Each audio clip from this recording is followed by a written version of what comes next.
ಲಂಡನ್ನಲ್ಲಿ ತಪ್ಪಿದ ಮಹಾ ದುರಂತ. ಏರ್ ಇಂಡಿಯಾ ವಿಮಾನದಲ್ಲಿ ಮತ್ತೆ ತಾಂತ್ರಿಕ ಸಮಸ್ಯೆ ಕಂಡು ಬಂದಿದೆ. ಲಂಡನ್ಗೆ ಹೊರಟಿದ್ದ ವಿಮಾನದ ಪ್ರಯಾಣ ರದ್ದಾಗಿದೆ.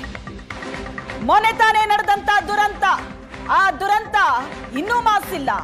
ಅದರ ಬೆನ್ನಲ್ಲೇ ಮತ್ತೊಂದು ಸುದ್ದಿ ಬರ್ತಾ ಇದೆ. ಲಂಡನ್ಗೆ ಹೊರಟಿದ್ದ ವಿಮಾನ ಪ್ರಯಾಣ ಈಗ ರದ್ದಾಗಿದೆ. ಕಾರಣ ವಿಮಾನದಲ್ಲಿ ಮತ್ತೆ ತಾಂತ್ರಿಕ ಸಮಸ್ಯೆ. ಅಹಮದಾಬಾದ್ನಲ್ಲೇ ಮಹಾ ದುರಂತ ತಪ್ಪಿದೆ. ಏರ್ ಇಂಡಿಯಾ ವಿಮಾನವೇ ಅದು ಕೂಡ. ವಿಮಾನದಲ್ಲಿ ಮತ್ತೆ ತಾಂತ್ರಿಕ ಸಮಸ್ಯೆ ಕಾಣಿಸಿಕೊಂಡಿದೆ. ಲಂಡನ್ನಿಗೆ ಹೊರಟಿದ್ದ ವಿಮಾನ ಪ್ರಯಾಣ ರದ್ದಾಗಿದೆ. ಏರ್ ಇಂಡಿಯಾ 159 ವಿಮಾನದಲ್ಲಿ ತಾಂತ್ರಿಕ ಸಮಸ್ಯೆ ಕಂಡು ಬಂದಿದೆ. ಕೊನೆ ಕ್ಷಣದಲ್ಲಿ ವಿಮಾನ ಹಾರಾಟವನ್ನ ರದ್ದು ಮಾಡೋ ನಿರ್ಧಾರಕ್ಕೆ ಬರಲಾಯಿತು. 200 ಪ್ರಯಾಣಿಕರಿದ್ರು ವಿಮಾನದಲ್ಲಿ. ವಿಮಾನ ಹಾರಾಟವನ್ನ ರದ್ದು ಮಾಡಲಾಗಿದೆ. ಏರ್ ಇಂಡಿಯಾ 159 ವಿಮಾನದಲ್ಲಿ ತಾಂತ್ರಿಕ ದೋಷ ಕಂಡು ಬಂದಿದೆ. ಕೊನೆ ಕ್ಷಣದಲ್ಲಿ ಗಮನಕ್ಕೆ ಬಂದಿದ್ದು. ಅಹಮದಾಬಾದ್ನಲ್ಲಿ ಮಹಾ ದುರಂತ ತಪ್ಪಿದೆ. ಏರ್ ಇಂಡಿಯಾ ವಿಮಾನದಲ್ಲಿ ತಾಂತ್ರಿಕ ಸಮಸ್ಯೆ ಕಂಡು ಬಂದಿದೆ. ಕೊನೆ ಕ್ಷಣದಲ್ಲಿ ಗೊತ್ತಾಗಿದ್ದು, ತಕ್ಷಣವೇ ಪ್ರಯಾಣವನ್ನ ರದ್ದು ಮಾಡಲಾಗಿದೆ. ಈ ವಿಮಾನದಲ್ಲಿ 200 ಪ್ರಯಾಣಿಕರಿದ್ರು. ಅಹಮದಾಬಾದ್ನಿಂದ ಲಂಡನ್ಗೆ ಹೊರಟಿದ್ದ ವಿಮಾನ ಏರ್ ಇಂಡಿಯಾ 171 ದುರಂತದ ಬೆನ್ನಲ್ಲೇ ಮತ್ತೆ ಸಮಸ್ಯೆಯ ಮುನ್ನೆಚ್ಚರಿಕೆ. ಈಗ ಕೊನೆ ಕ್ಷಣದಲ್ಲಿ ಹಾರಾಟವನ್ನ ರದ್ದು ಮಾಡಲಾಗಿದೆ. ಮೊನ್ನೆ ತಾನೇ ಆದಂತ ವಿಮಾನ ದುರಂತ, ಅದರ ಬೆನ್ನಲ್ಲೇ ಮತ್ತೊಂದು ಅವಘಡ ಈಗ. ಆದರೆ ಕೊನೆ ಕ್ಷಣದಲ್ಲಿ ತಾಂತ್ರಿಕ ದೋಷ ಇರೋದು ಕಂಡು ಬಂದಿದೆ. ಪ್ರಯಾಣ ಕೂಡ ರದ್ದಾಗಿದೆ.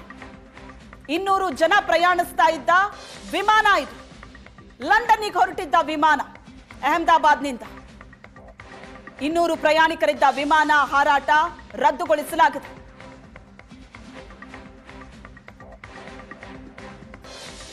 ಏರ್ ಇಂಡಿಯಾ ವಿಮಾನ ಇದು. ಲಂಡನ್ಗೆ ಹೊರಟಿದ್ದಂತಹ ಏರ್ ಇಂಡಿಯಾ ವಿಮಾನದಲ್ಲಿ ತಾಂತ್ರಿಕ ಸಮಸ್ಯೆ ಕಂಡು ಬಂದಿದೆ. 200 ಪ್ರಯಾಣಿಕರಿದ್ದಂತ ವಿಮಾನ ತಾಂತ್ರಿಕ ದೋಷ ಅನ್ನೋ ಕಾರಣಕ್ಕೆ ಕೊನೆ ಕ್ಷಣದಲ್ಲಿ ರದ್ದುಗೊಳಿಸಲಾಗಿದೆ. ಮಹಾದುರಂತ ತಪ್ಪಿದೆ ಅಹಮದಾಬಾದ್ನಲ್ಲಿ. ಕೊನೆ ಕ್ಷಣದಲ್ಲಿ ಆದಂತ ಬೆಳವಣಿಗೆ ಇದು.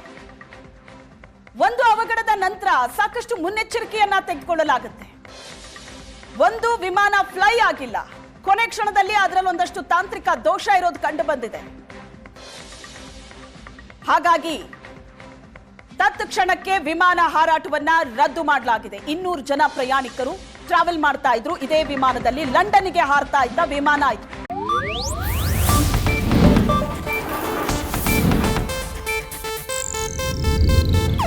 ಇದು ಏಷ್ಯಾನೆಟ್ ನ್ಯೂಸ್ ನೆಟ್ವರ್ಕ್ ಪ್ರಸ್ತುತಿ.